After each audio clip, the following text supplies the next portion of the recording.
जहां पहले के लोग ट्रैवलिंग के दौरान कपड़े रखने के लिए अटैची, सूटकेस, थैले का इस्तेमाल किया करते थे, वहीं बदलते जमाने के साथ इनकी जगह मॉडर्न ट्रॉली बैग ने ले ली, जिसके इस्तेमाल के बाद ट्रैवल करना पहले से ज्यादा आसान हो गया, क्योंकि इसमें लगे पहिए ने बैग उठाने की झंझट ही खत्म कर दी। इसलिए आज मैं आपको फैक्ट्री में ट्रॉली बैग कैसे बनाया जाता है उसका पूरा प्रोसेस दिखाने वाला हूं। ट्रॉली बैग तैयार करने के लिए सबसे पहले प्लास्टिक के दानों का कट्टा लाया गया है और इन दानों को पॉलीप्रोपिलीन नाम से जाना जाता है। तो भैया एक एक करके जितने भी दाने के कट्टे होते हैं उसको इस बड़े से करेट के अंदर खाली करते हैं। अब ये जो आपको व्हाइट कलर के दाने दिख रहे हैं इसके अंदर कलरफुल दाने भी मिक्स किए जाएंगे, यानी जिस भी कलर की अपनी ट्रॉली बैग का शेल तैयार होने वाला है उसी कलर के यहाँ पर दानों को मिक्स किया जाता है। और मिक्स करने के बाद इन दानों से ट्रॉली बैग तैयार करने के लिए सबसे पहले इन दानों को एक कट्टे के अंदर भर लिया जाता है और कट्टे के अंदर भरने के बाद ये भैया कट्टे को उठाकर ट्रॉली बैग बनाने वाली मशीन के हॉपर में डालेंगे। तो ये जो चीज आपको नजर आ रहा है इसको हॉपर कहते हैं, जिसके अंदर अपने दाने को डाला जाता है और यहां से अपने जितने भी प्लास्टिक के दाने होते हैं वो पिघल पिघल के मशीन के मोल्ड तक जाते हैं और इस मशीन को इंजेक्शन मोल्डिंग मशीन कहा जाता है।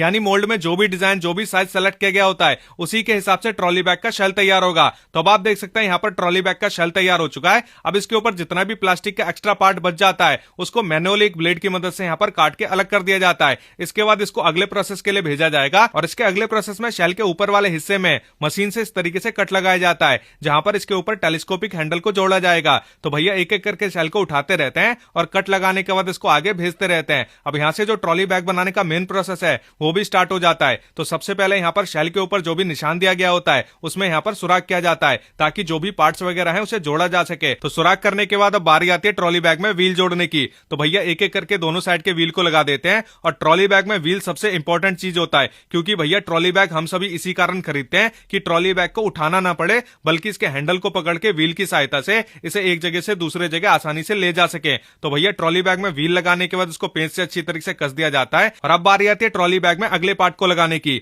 जिसके लिए भैया ने एक छोटा सा प्लास्टिक का पार्ट उठाया है और इसको ट्रॉली बैग के साइड में पेंच की मदद से इस तरीके से कसना स्टार्ट कर देते हैं। बेसिकली इसका काम होता है कि जब ट्रॉली बैग को आप जमीन पर रखते हैं तो ये जमीन से थोड़ा सा ऊंचा प्लास्टिक को रखता है ताकि आपके ट्रॉली बैग के प्लास्टिक पे कोई निशान ना आ जाए। तो प्लास्टिक के छोटे पार्ट लगाने के बाद अब बारी आती है ट्रॉली बैग के दूसरे इंपॉर्टेंट पार्ट की, जो कि है इसका कॉम्बिनेशन लॉक। और इसी लॉक की वजह से आप ट्रॉली बैग को सिक्योर रख पाते हैं, क्योंकि इस लॉक की सबसे खास बात यह होती है कि इसे बिना चाबी के इसमें जो भी नंबर आपने सेट किया होता है उसके कॉम्बिनेशन को मिला के आप लॉक को खोल सकते हैं। तो ट्रॉली बैग में लॉक को सेट करने के बाद बारी आती है इसके अगले प्रोसेस की। अब इसके अगले प्रोसेस में इसके दोनों साइड के हैंडल को जोड़ा जाएगा, क्योंकि भैया ट्रॉली बैग में हर बार व्हील काम नहीं आता, बल्कि कई बार इसके हैंडल को पकड़ के ट्रॉली बैग को सीढ़ियों से ऊपर नीचे करना पड़ता है और कई बार चलते चलते ट्रॉली बैग का व्हील या तो टूट जाता है फिर खराब हो जाता है। तो उस केस में भी ट्रॉली बैग को इधर से उधर ले जाने के लिए इसका हैंडल काफी काम आता है। तो भैया इसके दोनों साइड के हैंडल को लगाने के बाद इसको अगले प्रोसेस के लिए भेजते हैं और इसके अगले प्रोसेस में ट्रॉली बैग के तीसरे सबसे इंपॉर्टेंट पार्ट को जोड़ा जाएगा, जो कि